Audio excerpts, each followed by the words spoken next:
Chicken की कीमतें आसमान से बातें करने लगी हैं। पब्लिक सस्ते प्रोटीन से महरूम हो गई है। शहरियों का कहना है कि बकरे और बीफ को तो भूल चुके हैं, अब चिकन को भी भूलना पड़ेगा। मुल्क में गरीबों के लिए पेट भरना मुहाल।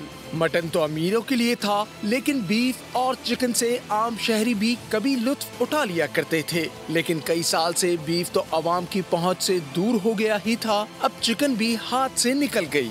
शेखुपुरा में भी लोग महंगाई से परेशान हैं। मैं चिकन लेने आया हूँ, लेकिन यहाँ पे आकर जो सूरत हाल देखी है, जो हालात आजकल चल रहे, जिस तरह महंगाई का ग्राफ ऊपर जा रहा है, तो गवर्नमेंट अथॉरिटीज पता नहीं कहाँ पे सोई हुई हैं कि जो दुकानदार हैं वो 100, 150, 200 ऊपर लगा रहे हैं। उनसे बात करें, वो कहते हैं जी पीछे से ब्लैक में ले रहे हैं। मुजफ्फरगढ़ में भी मुर्गी का गोश्त आम लोगों की पहुँच से बाहर है।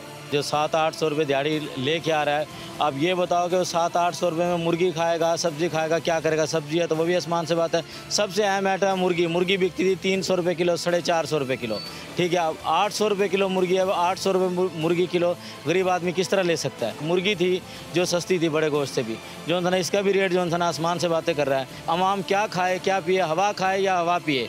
नौशेरो फिरोज में भी अवाम सस्ती चिकन के लिए फरियाद कर रहे हैं कि मजदूर जो 500-700 दिहाड़ी कमाता है, वो अपने बच्चों को मुर्गी खिलाने के लिए महरूम है। प्राइस कंट्रोल रेट पे वो कंट्रोल कराओ, और जो मुर्गी है उन पे आप देखो, नज़रसानी करो, और जो मुर्गी है ये ब्लैक पे विक्रय कर रहे हैं दुकानदार। शहरियों का कहना है चिकन सस्ती करके लोगों की अहम ग़िज़ाई ज़रूरत पूरी की जाए। सब्सक्राइब करें और बेल दबाएं ताकि कोई खबर रह न जाए।